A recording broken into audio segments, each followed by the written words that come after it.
What's up everybody, and welcome back to the channel. And as the name for the video suggests, today I wanted to discuss how difficult it is to get what is generally considered to be a guard roll for a weapon, so specifically talking about weapon damage, and just, you know, how hard would it be in general for you to get something like this to drop in the game, especially if it's a specific weapon that you're looking for and not just high damage weapons in general. So firstly, what exactly can we really, call a guard roll, or what is considered a guard roll by myself, or I guess the community? First and foremost, so let's use this Inferno seed that I got on the weekend here as an example. Now, firstly, the stats that you see below there, the crit damage, the status power, and the long range damage, these can always be increased to their maximum level with shards.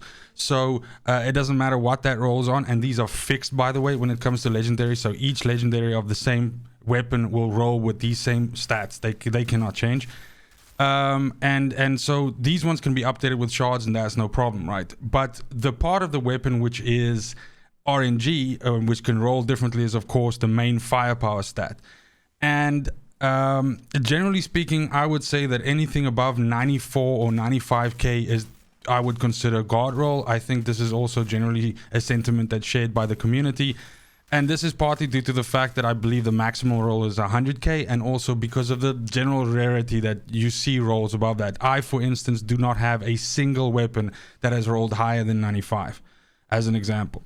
So this is of course a bit of a tough one, right? Because the thing is, in this case here, this Inferno seed that I got, I leveled up to 50, and it's actually less than 90k damage. So of course I have other weapons that deal more damage than it, so it's a little bit of a letdown.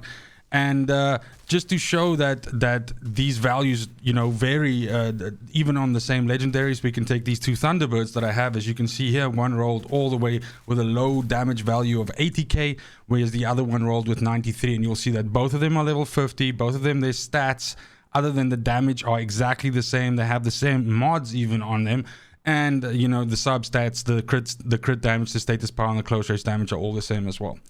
So basically, to test this and to try and see, you know, what the chances are of rolling high damage versus low damage, the best way I could think of to do this was to use the DLC weapon farm that people used on the Earthborn Renegades assault rifle, to basically farm as many of those as you can and then switch that to a tactical variant. Now, firstly, how this works for anybody that doesn't know this yet and would like to do this as well, is you simply come into the game, you go over to your stash. Now, all of your DLC stuff will be underneath the inbox. And so you take the Renegade Assault Rifle out there, and now it's in your inventory. Then you simply go up to your expedition board, you choose any expedition you want, you launch into it, any difficulty, it doesn't matter.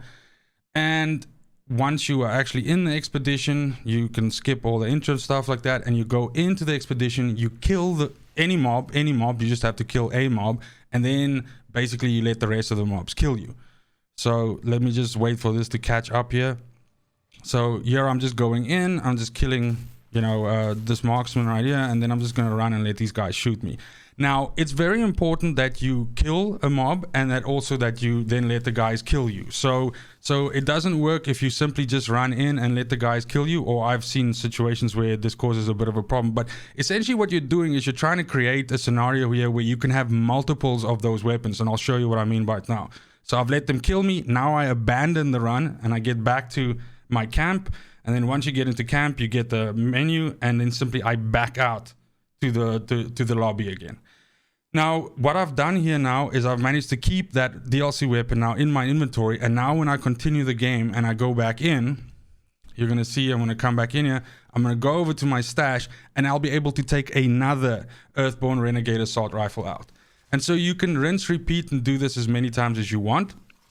And one pro tip I want to give, if you are planning on doing this, if you want to replicate the experiment that I did here, or you just want to do this farm because you didn't know how to do this up until now, remember that these DLC weapons cannot be sold, they cannot be dismantled, and basically you can't get them out of your inventory. And so if you do this a whole bunch of times, you will clog up your stash and your character's inventory with items that you essentially can't get rid of. However, there is one way that you can get rid of it that I'm aware of, and that is simply to create a dump character or a dummy character or something like that, run with them all the way into the nearest, you know, the first city, so that you can essentially get access to the stashes. Then you go with that character and you take all of the items out of the stashes that you don't want, which you've transferred from these other characters into the stash to get onto them, and then you simply delete that character. That's the best way to get rid of it, because trust me, once you've done it in the hundreds of times like I have, then it's impossible to have that many of those items, and there's no way of basically getting rid of them. Any case, that's just a quick pro tip. So the whole reason why you're doing this, so just to get back on track, is because you can then take this assault rifle and you can go to Dr. Zahedi and you can switch it from the standard version to the tactical version. And then if you get a damage roll that's higher than 360, you are looking at a relatively good damage roll. So just for comparison here, a 368 at level 10 gives you about 92.9k of damage once it's leveled to level 50 and it's changed from a rare to a epic. Likewise, a damage roll of 373 gives you this weapon that I have right here in my inventory, and that gives you a damage roll of 94.3, around that area. So what I wanted to do is, remember now that every time when you do this switch from a standard weapon to a tactical weapon, it re-rolls the damage on this weapon. So I did this the first 30 times. The results are on the screen here. And already that showed me some problematic information because of just, if you look at the spread of how these rolled. But for the sake of this experiment, I then did this another 70 times. And then what we have here, because first of all, if I do it another 70, we end up with 100, and that makes it easy to assign a percentage-based, you know, result to this. And then, you know, if you then look at it here, we have all 100 here. And that then essentially gives us this little graph that we can look at. And that is that basically out of the 100 times that I re-rolled the damage on this, 97%, 97 out of the 100 times, it essentially rolled low to average. In other words, not near even 90k of damage. So still not a guard roll, but not even near a guard roll. Not. So am I saying that 90k of damage on a weapon is unusable? No, of course not. But I mean, the point is, we're talking about guard rolls here, right? So that's the thing. Yes, you can definitely work with a gun that has 88k firepower, of course. But again, remember, the point of topic here is guard rolls.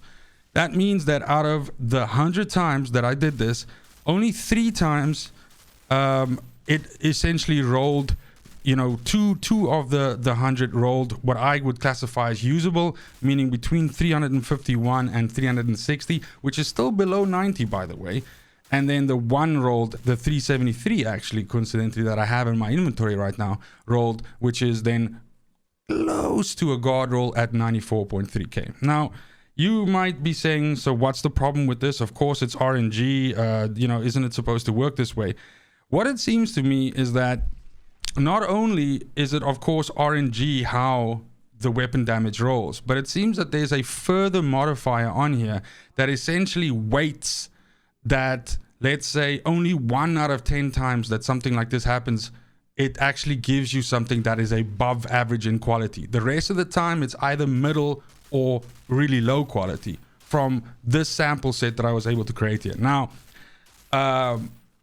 if I was to do this 500 times, would the results change?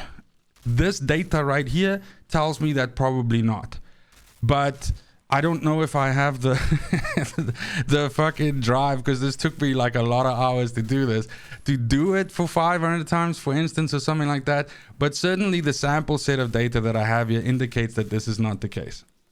So the unfortunate results of this basically means that you could be spending your entire time farming for a legendary that you're looking for, not just because you're looking for the mod, but because you're actually looking for that specific legendary for a build. An example for me would be the Death Shield, which I am looking for my Trickster. But even if I finally do get the Death Shield to drop, it can drop at a very, very inferior damage level, which essentially makes it worthless to me, because yes, I'd be able to do CT 1s and 2s and 3s and, you know, easy content with it. But once it comes to pushing the heavy content where you simply just need a lot of raw damage in most cases, then it would be useless. I have to admit, this has taken the sails out of my, not the sails out of my wind, but the wind out of my sails a little bit when it comes to the whole farming with this game, because of course I knew that that's always been a part of the game, and it's actually a part of the game that I like.